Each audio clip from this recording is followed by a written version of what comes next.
Hello everybody, welcome back to the channel. My name is the Prince of FNAF, and if you're new here, please consider subscribing. And of course, if you like the content seen in tonight's video, then be sure to hit that notification bell and like button. That way, you will indeed be notified for any awesome videos like this in the future. With that out of the way, let's get started with today's video.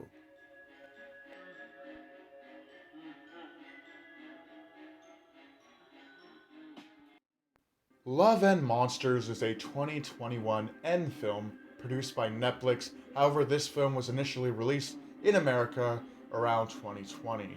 Us Canadians recently just got the movie. It literally just hit last night. The movie is, well, just that of what the title suggests. It's a love story mixed in with a monster movie. And I really like that. The movie basically tells about a meteor that was about to hit the Earth, so the military launched a bunch of missiles to blow up the meteor. But because the meteor was so close to Earth, when they hit this large space rock, it sent a lot of nuclear and radioactive particles back down to Earth, which mutated all the local animal life, turning them into monstrous creatures. And these monstrous creatures then proceeded to destroy civilization as we know it.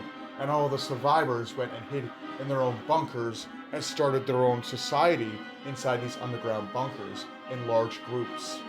Now, after that disastrous opening scene, we are treated to modern times and what it's like living amongst monsters. So, all the remaining humans are sectioned off into groups that live in bunkers around the world.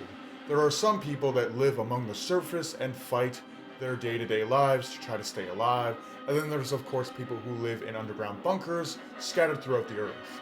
And so, one of these groups, we are treated to the main group, and our main character is now been taken in by these people. And he basically writes a monster encyclopedia because he's too scared to go out there and do anything to help people on their runs to find food and supplies and, of course, weapons to survive the apocalypse. So, because he's such a scared, nerdy little kid, he decides to make himself useful, at least in his eyes, by creating an encyclopedia of basically the monster, a little bit of information about it, and basically how it's able to be defeated, which I think is a cool aspect. He learns to basically use his drawing abilities to really write an encyclopedia on everything he knows about the monsters that they fight in this apocalypse, which I think is still pretty cool.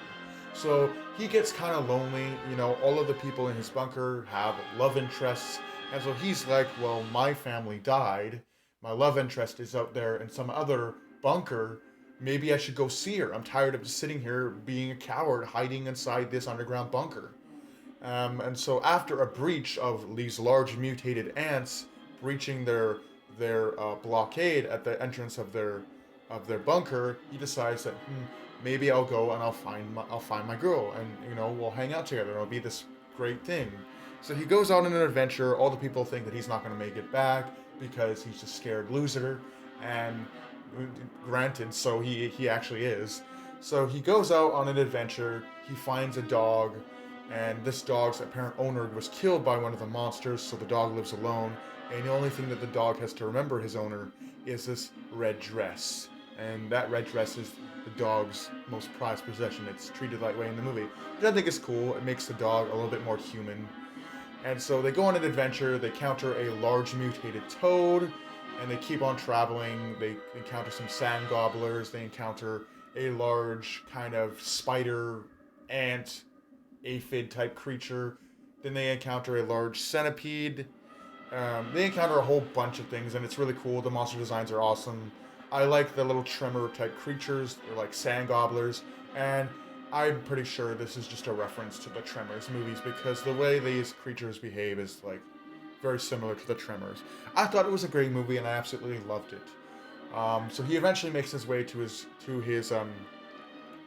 girl's place where they're at. He does meet some old people, and they teach him how to survive in the wilderness. They're basically like they're telling him how to survive, how to fire his weapon and everything like that. And so he eventually splits off from them. He's like, I have to go and find the girl. I miss her, and I feel like it'd be really great to see her again. So he keeps on going. he eventually finds a girl, and they find out that there's this group of people, these sailors, this captain comes and says, oh, we're going to take you to a safer place. In actuality, this guy is actually trying to steal their food and all of their weapons. And he's doing so by having a giant crab-like creature that he's basically imprisoned and forced it to do its bidding via a chain with some electricity going into the creature, basically forcing the creature to do its bidding. The sad thing about this scene is the creature doesn't want to do this guy's bidding. The only reason why it's forced to is every time the creature disobeys what this guy says, the guy electrocutes it, which is very sad and to some degree animal cruelty. The main character realizes this and feels bad for the creature. He shoots the chains, which severs the way for them to electrocute it. The crab is like, oh, thank you. I'm gonna go and kill these bitches now. That's what it does. And that's one of the things I love about these kind of movies is just when the animals decide they've had enough of being abused and they go and they kill the people.